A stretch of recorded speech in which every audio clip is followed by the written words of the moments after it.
ನಮಸ್ತೆ ಸ್ನೇಹಿತರೆ, ಈ ವಿಡಿಯೋದಲ್ಲಿ ಮನೆಗೆ ಅದೃಷ್ಟ ಮತ್ತು ಪಾಸಿಟಿವ್ ಎನರ್ಜಿಯನ್ನು ಹೆಚ್ಚಿಸುವಂತಹ ಕೆಲವು ವಸ್ತುಗಳ ಬಗ್ಗೆ ತಿಳಿಯೋಣ. ಮೊದಲಿಗೆ ಕಲ್ಪವೃಕ್ಷ ಕಾಮಧೇನು. ಹಿಂದೂ ಧರ್ಮದಲ್ಲಿ ಕಾಮಧೇನು ದೈವಿಕ ಹಸುವಿನ ಪ್ರತಿಮೆಯಾಗಿದ್ದು ಆಸೆಗಳನ್ನು ಪೂರೈಸುತ್ತದೆ ಹಾಗೂ ಮನೆಯಲ್ಲಿ ವಿಗ್ರಹ ಇಟ್ಟು ಪೂಜಿಸುವುದರಿಂದ ಸಕಾರಾತ್ಮಕ ವಾತಾವರಣ ಸೃಷ್ಟಿಯಾಗುತ್ತದೆ. ನಂತರ ಮನೆಯ ಈಶಾನ್ಯ ದಿಕ್ಕಿನಲ್ಲಿ ಗೂಬೆ ವಿಗ್ರಹವನ್ನು ಇಡುವುದರಿಂದ ಲಕ್ಷ್ಮೀದೇವಿಯು ಪ್ರಸನ್ನಳಾಗುತ್ತಾಳೆ ಮತ್ತು ಸಂಪತ್ತು ಹೆಚ್ಚಾಗುತ್ತದೆ. ನಂತರ 7 ಕುದುರೆಯ ಚಿತ್ರಪಟವನ್ನು ದಕ್ಷಿಣ ಅಥವಾ ಪೂರ್ವ ಗೋಡೆಗೆ ಹಾಕುವುದರಿಂದ ಆರ್ಥಿಕ ಸಮೃದ್ಧಿ, ವೃತ್ತಿ ಬೆಳವಣಿಗೆ, ಯಶಸ್ಸು ಮತ್ತು ಗೆಲುವು ಉಂಟಾಗುತ್ತದೆ.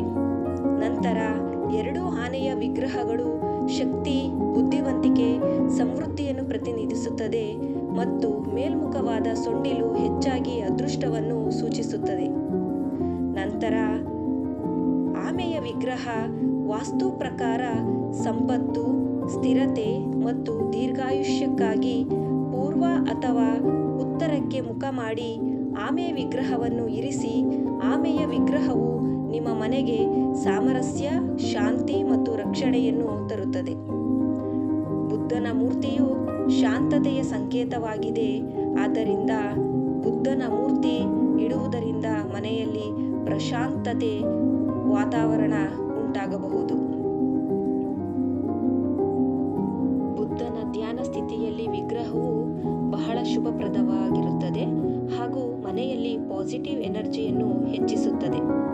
ನಗುವ ಬುದ್ಧನ ಮೂರ್ತಿಯು ಸಂತೋಷದ ಸಂಕೇತವಾಗಿದೆ. ನಗುವ ಬುದ್ಧನ ಮೂರ್ತಿಯನ್ನು ಮನೆಯಲ್ಲಿ ಇಟ್ಟರೆ ಸಂತೋಷ, ಸಮೃದ್ಧಿ ಮತ್ತು ಅದೃಷ್ಟ ಹೆಚ್ಚಾಗುತ್ತದೆ.